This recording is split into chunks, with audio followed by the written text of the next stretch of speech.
আসসালামু আলাইকুম, হাজির হলাম আপনাদের মাঝে আমের ঝুরি আচারটা নিয়ে।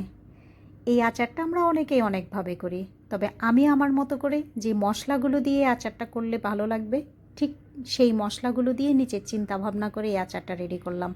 আমগুলোকে ধুয়ে নিলাম, এরপর ছিলে নিয়ে সবগুলো আমকে গ্রেট করে নিব। যখন আমগুলো গ্রেট করা শেষ হয়ে যাবে, এরপর এটাকে চেপে রসটাকে আলাদা করে নিব, আমটা আলাদা করে নিব। যেহেতু আমটা আমার রোদে শুকিয়ে আচারটা রেডি করতে হবে, রসসহ দিলে অনেক বেশি সময় লাগবে আমটা শুকাতে, আর কাদা কাদা ভাব থাকবে। বাঙালি বলে কথা, এই যে রসটা চেপে নিচ্ছি এটাও কিন্তু ফেলে দিব না, এটা দিয়েই জুস বানিয়ে আবার খেয়ে নেব। আমগুলো যখন সবগুলো চিপে রসটা আলাদা করা শেষ হয়ে যাবে, এরপর মশলাটা রেডি করব। একটা বোলের মধ্যে আমি আমের যে পরিমাণ সে পরিমাণ চিনি, লবণ, চিলিফ্লেক্স, এখানে আমি পাঁচফোড়নের মশলাটা দিলাম।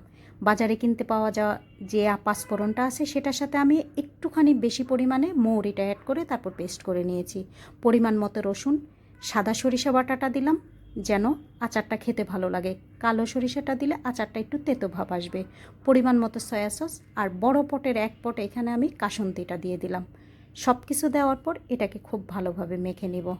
মাখাতে গিয়ে এত সুন্দর একটা স্মেল এসে নাকে লাগলো, মনে হচ্ছিল আমটা একটুখানি এখান থেকে মশলা তুলে নিয়ে মেখে আগে খেয়ে নেই। একটুখানি মাখানোর পর খেয়েও টেস্ট করে দেখেছি, আসলে মাখাতে মাখাতে বলতে বলতে আমার এখন মুখেও পানি চলে আসছে।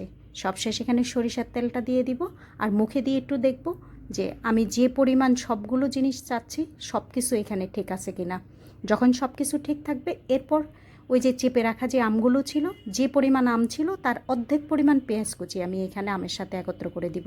এই পেঁয়াজ কুচিটা আমের সাথে যখন শুকাবে তখন আচারটা খেতে অনেক বেশি ভালো লাগে। ডিশটা একটু ছোট হয়ে গিয়েছে, আমি আরেকটা বড় ডিশের মধ্যে আচারগুলো ঢেলে নিব। এরপর মশলাটা দিয়ে আমের সাথে খুব ভালোভাবে মাখাবো। এই কাজটা যে এত দূর করলাম, অনেক পরিশ্রম ছিল, কিন্তু মা মেয়ে খুনসুটি করতে করতে কখন যে কাজগুলো এত সুন্দরভাবে পরিপাটি হয়ে গেল বুঝতেই পারি নাই। আসলে আনন্দও লাগছিল কাজগুলো করতে করতে। আম আর মশলাগুলো খুব ভালোভাবে যখন মাখানো হয়ে যাবে, এরপর আমি এটাকে কয়েকটা ডিশের মধ্যে দিয়ে 3 থেকে 4 দিন রোদের পরিমাণ দেখে বা যে পরিমাণ রোদের তাপ থাকবে সেই অনুযায়ী এটাকে শুকিয়ে নেব।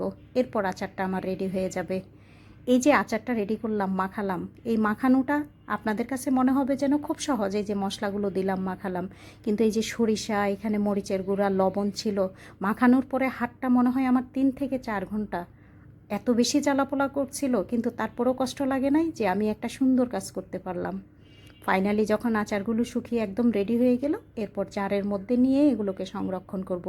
এই আচারের অনেকগুলো ছোট ছোট টিপস আমি আপনাদের সাথে শেয়ার করেছি।